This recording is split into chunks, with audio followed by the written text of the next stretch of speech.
A sharp cry split the afternoon air, high and shaking, the kind that forced his body to move before thought could catch up. He dropped the small bundle in his hand and ran toward the sound. Dust kicked up around his boots as another cry rose, rougher this time, pulled from a throat fighting pain. He pushed through the narrow path, ducked under a low branch, and stumbled into an open patch of dirt where rope scraped against stone. A donkey lay half-collapsed, legs trembling, its body twisting as it tried to pull free. The rope dug into its neck, jerking tight with every frantic movement. A shadow shifted a few steps away, a man-shaped blur fading behind a tree line, a stick still raised in his hand as if frozen in the last motion. The veteran ignored him and moved closer, but the donkey kicked out in panic. He couldn't yet see who heard it, but he saw something worse. He had come here to be alone. The edge of the small rural village suited him, a place where a dirt path cut between scattered fields, and the wind carried more dust than noise. After years of movement, he had chosen this quiet stretch to steady his days, to keep his thoughts simple and his step slow. The sun hung low, warm on his back, and the air trembled with the soft hum of insects. He had walked this path hundreds of times without expecting anything more than silence. But today the silence had cracked. The cry rose again, sharper, closer, pulling him back into the moment. He stopped, listening hard. He knew that sound wasn't just pain, it was fear.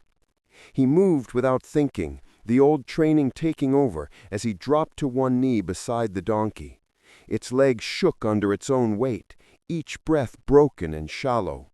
He reached for the rope, but the animal flinched hard, kicking out in blind panic. He blocked the strike with his forearm, felt the sting, and reached again. The rope was wedged tight against rough stone, cutting deep into the donkey's neck. He pulled, slipped, tried again. Dust filled his throat as he leaned his weight back, bracing his boots in the dirt. The rope burned his palms, but he didn't stop. He steadied the animal with one hand, using his shoulder to keep it from falling completely. Blood had matted the fur along its side, and each movement sent another tremor through its body. He pushed, slipped, tried again. The knot finally loosened just enough for him to drag the rope free. As he lifted the donkey's head to check the damage, something cold brushed his fingers. It wasn't part of the rope. It wasn't part of the injury, but something else was tied beneath its neck. The last twist of the rope came free, and the donkey sagged into him, its weight folding without resistance. He eased it down onto the dirt and dropped beside it, breath shaking from the effort. His wrist throbbed from blocking the kick, and a scrape along his arm burned where the rope had torn skin, but he didn't move for a moment. The air settled around them, strangely quiet after all the struggle. The donkey's breathing slowed, rough but steady, and then its head shifted just enough to press lightly against his knee, a small gesture that caught him off guard. He placed a hand on its neck, feeling the trembling ease beneath his palm. For the first time since he'd run toward the cries, the world felt still. Then he saw what shouldn't have been there at all. When he lifted the rope to check for deeper wounds, something small and solid slid against his fingers. He pushed the tangled fur aside and found a thin piece of metal tied beneath the donkey's neck with a strip of frayed cloth. It was cold, even through the heat still rising from the ground. Mud clung to the edges, packed into dents that looked old, not recent. He wiped it with his thumb and uncovered faint initials scratched in uneven lines. Below them, a date appeared, barely visible under the grime. He frowned. The carving didn't match anything from this village. Not the tools, not the style, not the hands that worked these fields. The donkey shifted weakly as he turned the metal over, revealing the year carved into it. The year carved into it didn't belong to this place. He slid the metal into his pocket before he could think too hard about it.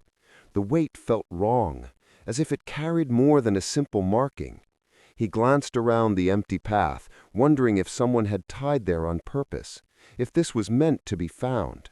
His jaw tightened at the thought. Some fights follow you even when you walk away. He pressed a hand to the donkey's neck, grounding himself, trying to quiet the questions rising too fast. The object could wait. The animal needed him more. Still, the metal's cold edge lingered in his mind. Kindness travels farther than we think, but right now he wasn't ready to know where it came from.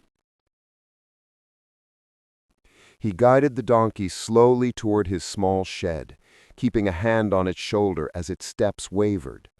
Inside, the air was cooler, carrying the faint scent of hay and old wood. He filled a bucket with fresh water and set it beside the animal, then began cleaning the wounds with a damp cloth, working carefully around the bruised skin.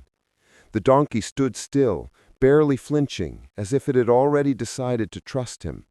He wrapped a strip of clean fabric around the deepest cut and adjusted the blanket in the corner so it could rest without strain. The quiet of the shed settled around them, a warm pause after all the struggle. But under the lamp, the tiny tag kept shining.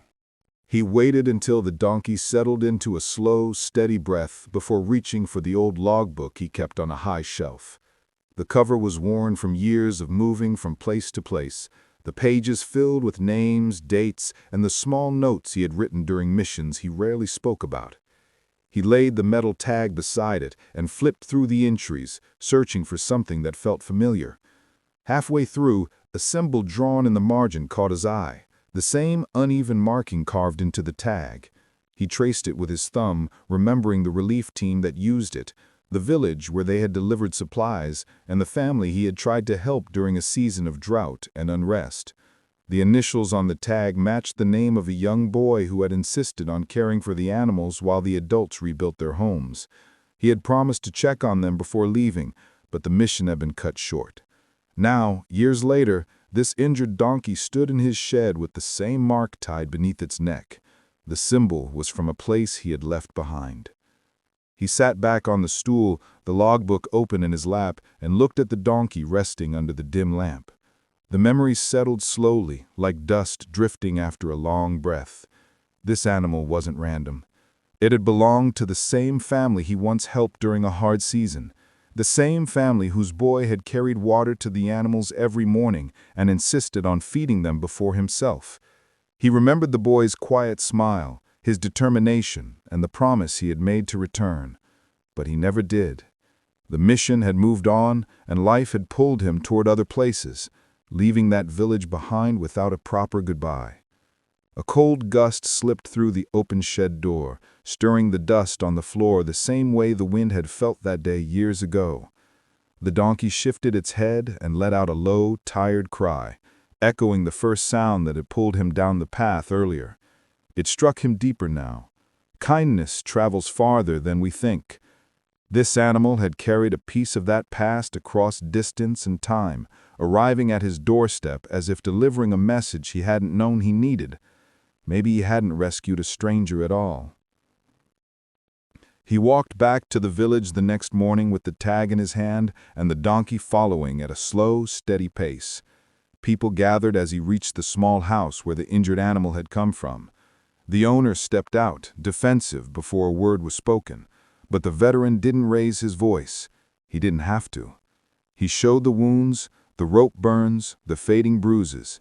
Then he held up the tag, the symbol shining clearly in the daylight. The elders recognized it immediately, and the murmurs around them shifted from doubt to shame.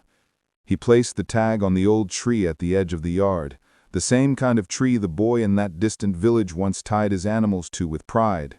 The message was simple and firm. No animal in this place would suffer again. The donkey nudged his shoulder gently, then stepped closer to him instead of returning to its old home. He let it choose for itself. Some choices don't need words. Sometimes we heal others to remember how to heal ourselves. He understood that now as he watched the donkey rest in the quiet morning light, its breathing calm and steady at last. The tag on the tree caught a soft glimmer, reminding him of the path that had led them back to each other. Kindness travels farther than we think. He let out a slow breath, feeling the weight he had carried for years shift just enough to let the day begin gently.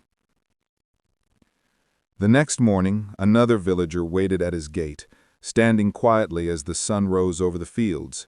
The air felt calm, almost expectant, as if the land itself knew more stories were ready to unfold.